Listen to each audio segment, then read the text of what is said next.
Oh, this guy thinks he can whistle, huh? Yeah, listen to this.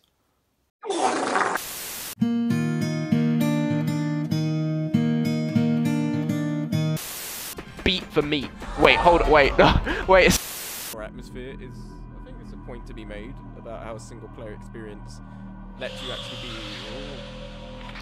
So there I was, barbecue sauce on my titties.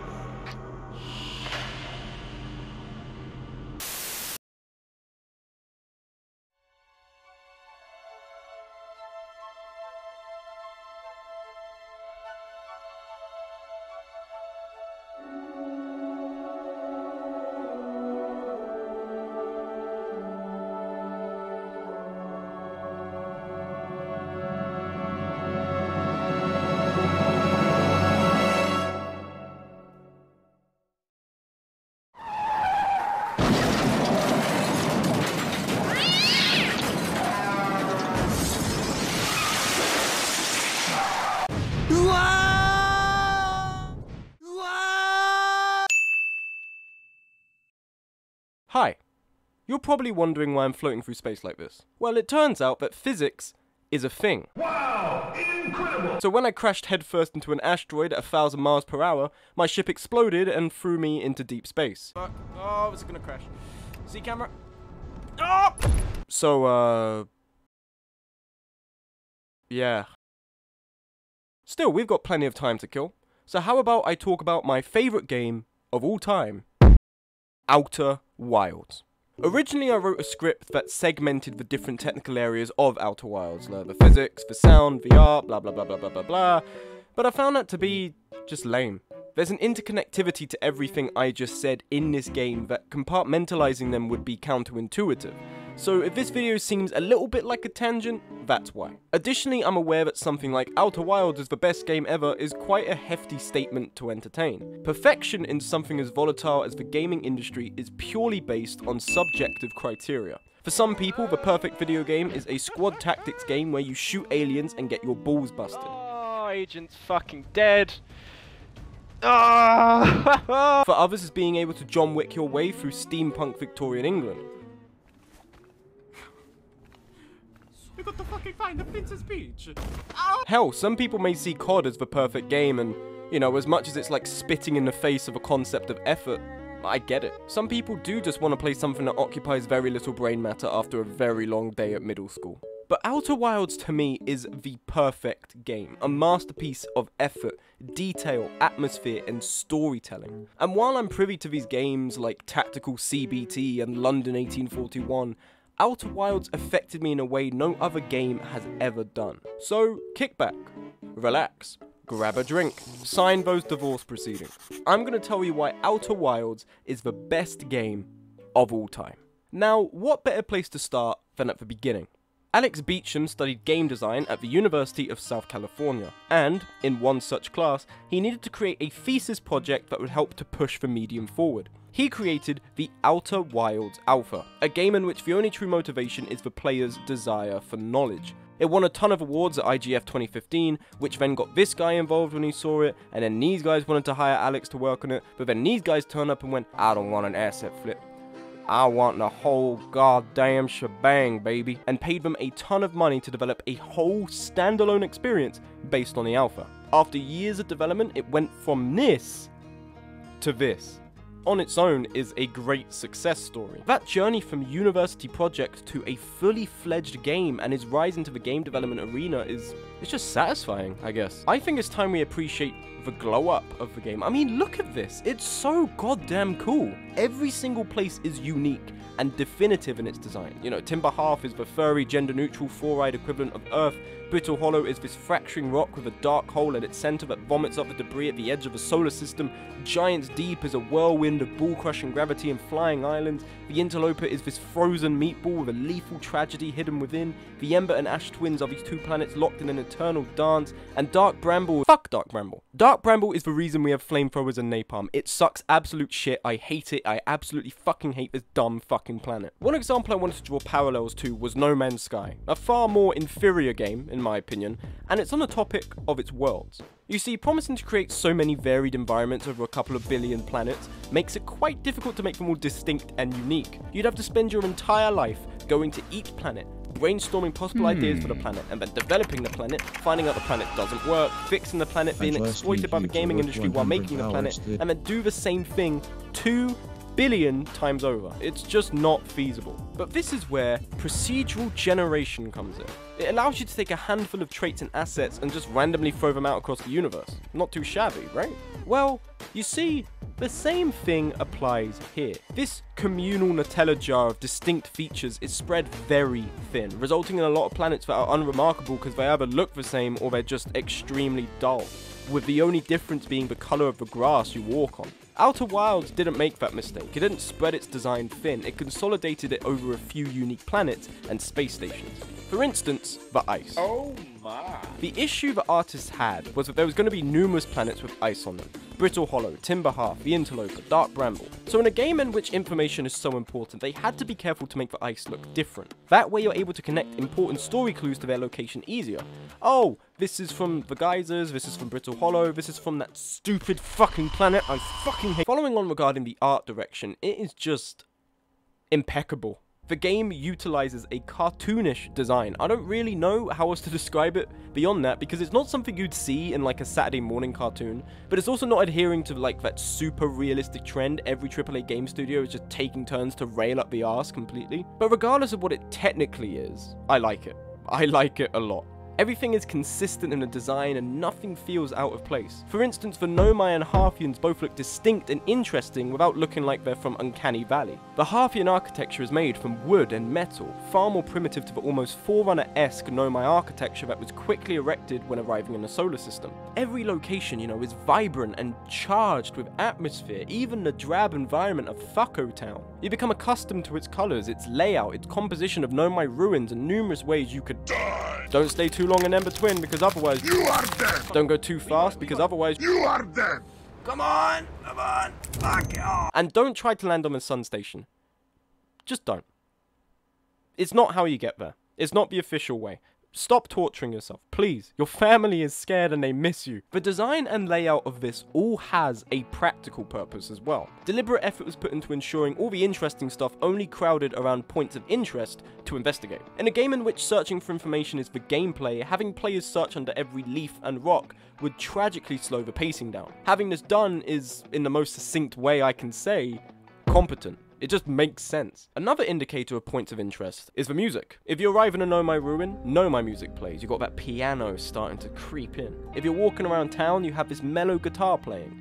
And this is the perfect time for me to say, holy shit, the music is so fucking good, man. Andy Pralo is a god of the ear. The menu music is just a taste of things to come. The Nomai music is a blend of tragic curiosity, the lingering scent of mystery that they never managed to track down. The void of space is terrifying. It's an oxymoron of caring in the fact that it facilitates our lives and ruthless in the fact that it will kill you in a second if you look at it funny. But this track encourages you to get up and get going. It's mesmerizing and it conveys scale almost. But despite how small the solar system is, it's also vast in its splendor. It's a paralyzing soundtrack. Your breathing inside your suit emphasizes your mortality. All that separates you from a painful demise is the padded suit that sheathed your little pal, who made the mistake of trusting me of their well-being. Haha, fucking idiot. Dark Bramble needs a section of its own. The reason I love this planet is because I fucking hate it. I fucking despise Dark Bramble. The Dark Bramble seeds convey the invasive nature of a botanical evil, and this is where both the music and visual design work together to create one of the scariest video game experiences I have ever been through. You can't see anything, draw distance is pretty damn small, so navigating this thorny hellscape is made far more difficult. Well, it's okay though, there are these handy little lights to navigate. How thoughtful. Just gotta keep matching velocity every now and then, just to make... Hey, where's you from, cuz? What the fuck? Stop it! No! No! No! No! I'm actually... No. Yeah, anglerfish. Anglerfish with massive fuck-off teeth and an affinity for vor. Can you not? Can you not? The music in this segment is ghoulish, and it sounds like it's echoing through an empty space, which is like Dark Bramble. And it does not help that using the signal scope to find the vessel's distress beacon is similar in sound to a choir of dead children. And then you have this arse-clenching section about 2 seeds in where you have to thread the needle with your engine off between 3 anglerfish and a nest of fish eggs to get to the vessel. Oh no. You see, it's this culmination of details that come together to make a beautiful tapestry. These single threads of passionate development that would be nothing on their own but mean everything when in cohesion with all the other cogs in the machine. But one such cog in the machine I am yet to bring up is the physics. Everything is simulated. They didn't cut corners on anything. The orbits of these planets here, you know, any rookie would just be like, yeah, fuck it, just make a fixed path for them to fly around. But if you disable gravity, they then start doing this. They fucking simulated gravity in a fucking video game. They created a whole fluid system for Giants Deep. They made it so the lighting for their planets was affected by the sun's angle relative to the position in the solar system. You have the 0G cave in Timber Half, and it's not just 0G because they're like, yeah, just make it 0G, that's cool. It's 0G because it's at the center of the fucking planet, so it literally simulates because you're at the center of the planet. It's 0G. That's so fucking cool. And perhaps the most important thing about this game, the thing that really makes it tie all together, is the story. You play as broad-shouldered, gender-neutral, furry alien astronaut. Hello! You wake up to set off on your first ever space expedition. You walk through the town, say hi to everyone, and then enter the observatory to receive the launch code. You head out into space, explore Rock, and... Wait, what the fuck is that? Oh, shit! Oh, fuck! Welcome to the 22-minute time loop. The gameplay is about collecting information, about your curiosity driving you to explore further and experiment with ways to solve puzzles. It blends so well with the gameplay because the information you uncover feeds into the events in this alternate universe. Because you're discovering information about this ancient Nomai civilization, you're becoming invested in their existence. You have these race against the clock moments when you finally get inside an important structure, only to hear the terrifying hum of the supernova theme get louder and louder, and all you want to do is take one more step, one more leap across one more chasm to find out what's going on, to discover what the Nomai were doing. And then you have these moments of clarity that strike you like a bullet. When I got to the Southern Observatory on Brittle Hollow, I already knew much of the Nomai. They were this nomadic species from 200,000 years ago that warped into the solar system to find the eye of the universe, only to have Dark Bramble ensnare their ship. Only 2 of the 3 escape pods managed to break free, and they crash landed on 2 other planets, Ember Twin and Brittle Hollow. They rapidly built colonies, constructing facilities designed to produce experimental equipment for locating this eye of the universe, and eventually reconnected to join efforts. They spread to Giants Deep to construct parts for a probe cannon to fire it out into deep space in search of the eye of the universe. They constructed space stations. They even observed your very species in the midst of evolution, no more than 4-eyed fish swimming about in the geysers. And it was as the music rose that I got to one specific Nomai writing that suggested this hypothesis. We're no closer to finding it than we were when you first arrived there. Hypothesis for I stopped... Oh no. Oh no. And as I read that message, the music stopped. And in that moment of silence, there was this pang of sorrow. That the Nomai's efforts had been futile. And that's where we get onto one of the game's main themes. Futility. You will die no matter what. You can't change that. You can take your ship and go to the edges of the universe, far, far away from the supernova, only to be melted by the time loop and brought back. You can just refuse to cooperate and stay on Timber Half, not daring to venture out, and then you just die with everyone else anyway. Hell, you can swear that you'll never go to Dark Bramble, but good fucking luck maintaining that promise. The point is that no matter what you do, you are stuck. You cannot fight the ticking of the clock. You are given 22 minutes, and that's all the universe is kind enough to give you. You get no more, and, depending on how good you are at the game, you sometimes get a lot less. And this theme is emphasized by the interloper. I realized that I could get underneath its surface to explore further. After dying numerous times to the funky crystal meth, I got into its core only to find a tragic truth. The interloper is the reason the ghost matter exists. It's a random comet that just so happened to enter that solar system. A random comet that just so happened to contain a highly unstable core of funky crystal meth that was going to explode at any moment. A random comet on a random trajectory entering a random solar system with a random payload, a random lethal efficacy that wiped out the Nomai in one fell swoop. You see, the Nomai's sudden and unpredictable demise being brought about by pure chance is cohesive with so many other aspects of the game. The Nomai happening across the signal whilst cruising was just by chance. Them discovering the nature of the quantum shards was just by chance. The probe finding the eye of the universe after millions upon millions of failed launches, all facilitated by an exploding sun that ruptured 200,000 years too late, was by chance. The fact that there has been all this Nomai technology lying around for 200,000 years, practically set up for you to use, is just by chance. And isn't it fitting that for a civilization of scientists, a society that champions scientific validity in their experiments, that it was one rogue variable they didn't account for that wiped them out? That it was this one unpredictable time bomb that collapsed the fragile social experiment that is colonizing an unknown solar system?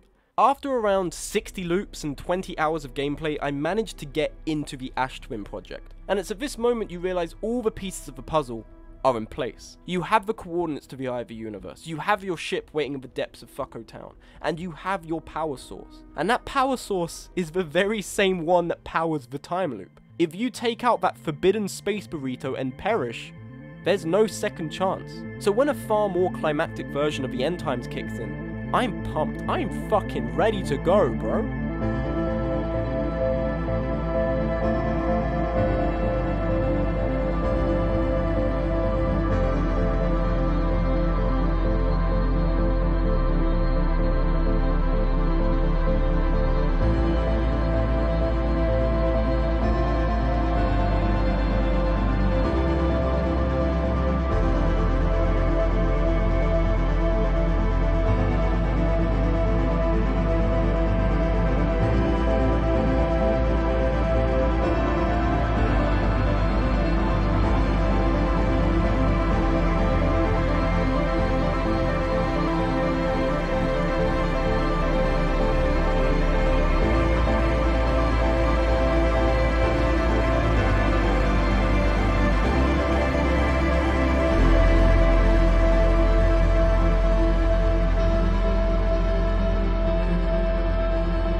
The stretch of land leading to the eye is harrowing. Howling wind accompanied by flashes of thunder that causes the rocks around you to shift and teleport, one of which actually managed to jump me.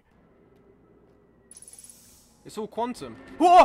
And then once you build up the courage to fall upwards, you plummet through a hall of pillars made from purple threads of something. This music rises and rises and rises, and I'm wondering if I've accidentally gotten a bad ending when suddenly I'm home. I'm back in the museum.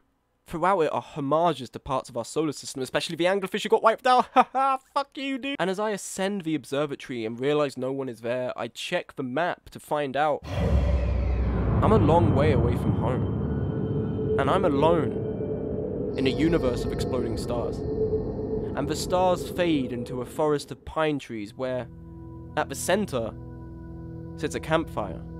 A familiar hearth you frequented time and time again throughout your adventures. One by one you find your fellow travelers and summon them back to the center. You ask them to start playing, and each instrument, ones you only heard alone in the void, fall into place with one another. As the universe collapses in on itself, rushing back to where it began, so do the travelers. 6 people spread across space, either stranded or holding ground, back together at the beginning of it all, to play one last tune. And as the universe is born again in one brilliant flash of light and sound, the travelers spread far out from one another as if like a big bang, and as the light consumes you one last time,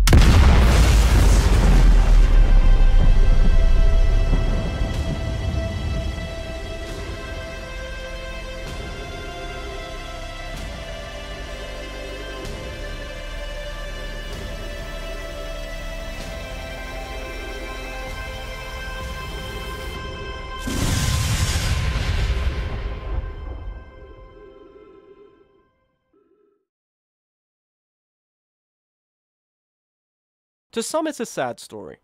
It's a tale of the failings of 2 societies to track down a mystical celestial object in the hopes of uncovering the meaning of life. Yet neither makes it. One dies in its prime, and the other can only really take in the almost eldritch location in silence. There's no one left to share this knowledge with. There's no universe left to hear it. But I don't think so. And it's at the end of a line where I want to detour to how other people interpreted it. The main issue I had was a comment from Joseph Anderson about, you know, it's all for nothing, is what he said. You suffered so much just to die at the end of it anyway. You didn't save the universe. You didn't go back home. And on the surface, I can agree with that. You wanted to prevail. You wanted to win. You wanted to live. But if Outer Wilds had taken that route, that the eye of the universe was actually some magic genie that could just reset the sun and just end entropy as it is, it would have been ignorant of its own foundation. There's this very common illusion in media that if a protagonist gets to the end of a story and is happily married and you don't see them die, they live on in your mind forever. So if we had managed to stop entropy happening, I can see as to how some people would think we had stopped it completely. But we haven't. 50 billion years down the line, some other sad sap is going to have to take the steps we did to stop the sun blowing up. We just delayed the inevitable. That's not winning. We will all, someday, die. The people you love, the places you know, the things you treasure, will be gone. We never consider the limited time we have with our pets or our family. It always feels like there's infinity to enjoy, up until the last moment when reality makes it clear that everything is finite. You are finite. The very rock we inhabit is finite. And one day there will be no one to remember to remember. This ending and this ending are the same. You die. It's scary, but it's okay. And the one video I feel did Outer Wilds justice was Daniel Hardcastle's, who said this. Because the Outer Wilds isn't even really about space. It's about the question, the most important and terrifying and unanswerable question anyone ever asks. Why? Why bother? Well, look at it. It's mad, all of it. Life is a big, stupid blob of meaningless nothing. Yet from that, we find meaning. People, things, animals, art, sofas, cereal, Rubik's cubes, silly little games about space, whatever. The Outer Wilds is an optimistic game about nihilism. It's such a succinct way of conveying what this game is about. It's not about space, it's not about exploration, it's not about this realistic adherence to the laws of physics. It's about that one big question. Why? Why bother doing anything when its permanence is in jeopardy? Why care? It all means nothing. And yet it's because it means nothing that it means something. Space is this uninhabitable abyss of darkness penetrated by pinpricks of light, inescapable and impossible. But it's ours. The meaning of life is not vested in the existence of a god or a sacred text. It's vested in the existence of you. The Outer Wilds is a game like no other. It has no equal, it has no rival, it has nothing. It stands alone as one of the best gaming experiences the medium has ever put forward. And in this era of optimized for cash games that never dare to upset or question, it's Outer Wilds that provides a bout of relief for anyone tired of the plates of steaming shit we are served again and again. It's a game I'll never forget until my dying day. It's a perfect game. And whether you think there's a big pearly gate or an ending darkness at the end of it, aren't you glad you spent time to smell the pine trees as you went?